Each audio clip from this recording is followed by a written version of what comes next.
Pemirsa, inilah headline Indonesia hari ini, Selasa 13 Agustus 2024, yang merangkum berita utama dari beberapa media di Indonesia.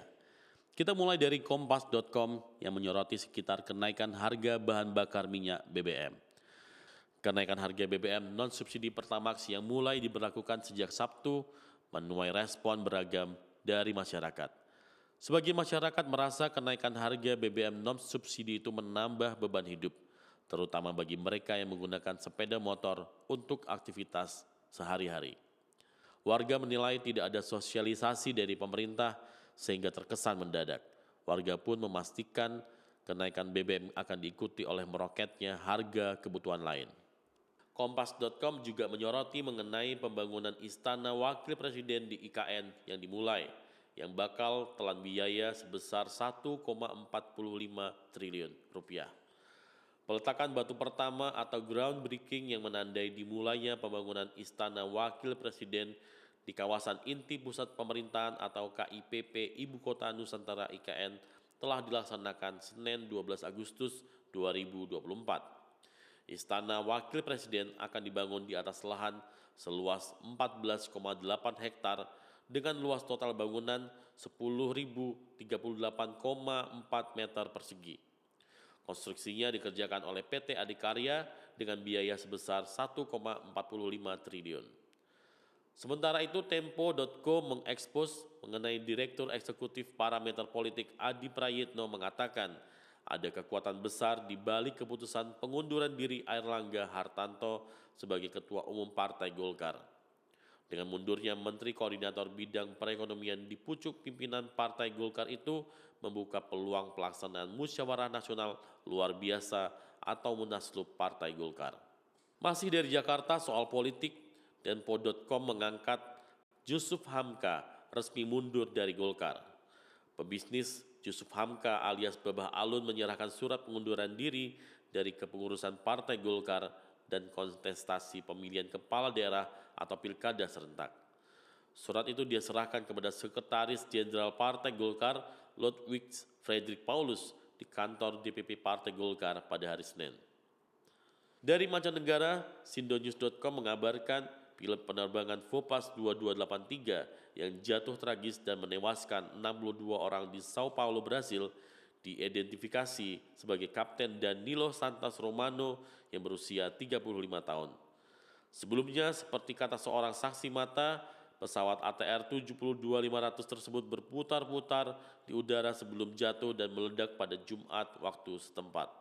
Itu adalah kecelakaan pesawat paling mematikan sejak Januari 2023 ketika 72 orang tewas di dalam pesawat Yeti Airlines di Nepal yang mogok dan jatuh saat akan mendarat.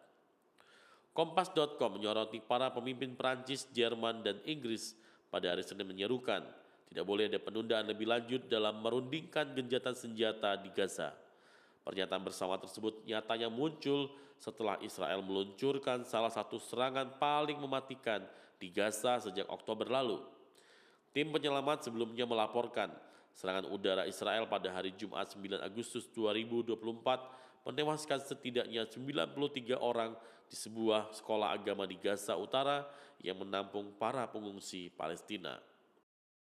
Kita beralih ke arena olahraga.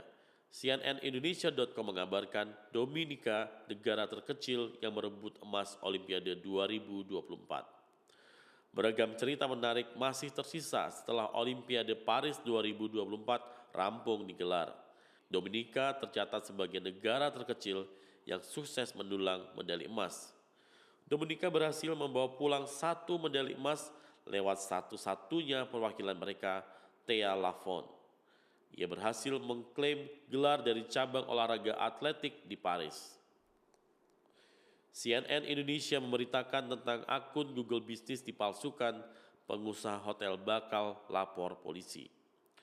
Pengurus Pusat Perhimpunan Hotel dan Restoran Indonesia (PHRI) segera melapor ke aparat kepolisian terkait pemalsuan data akun Google Bisnis ratusan hotel yang merugikan masyarakat. Pelaporan ini akan dilakukan juga oleh Badan Pengurus Daerah dan Badan Pengurus Cabang PHRI melalui Polda dan Polres di wilayahnya masing-masing. CNBC menyoroti mengenai survei terbaru Pilpres AS siapa yang menang. Pemilihan Presiden Amerika Serikat semakin panas.